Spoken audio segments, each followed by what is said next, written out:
Hala, dinumog si Lola dito. Bakit kaya?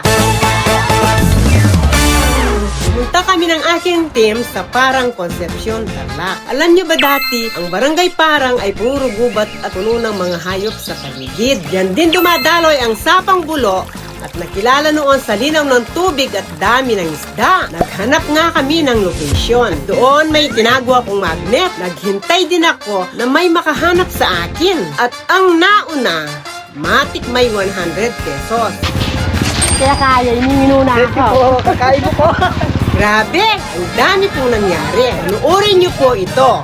Isa nga nagsidatingan ng mga hunters. At ito po ang dahilan kung bakit dinumog ang location. Porsigido po talagang maghanap ang mga tao rito. Kayo po, saan niyo ako gustong pumunta para magpa-challenge? Hindi rin nagtagal, nahanap ni Kuya ang magnet sa taas ng kawayan.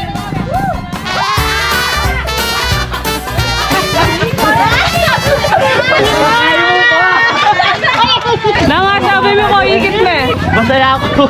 Kakain mo ang pulita! Kakain mo ang pulita! Pero wait lang, hindi pa nagtatapos dyan ang kwento. Dinumog pa ako ng mga bata.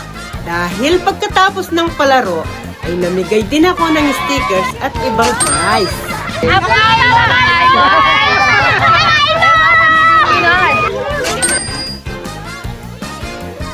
Kakain mo!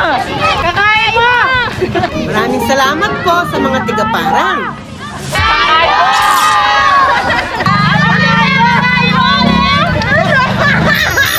Sa uulitin po,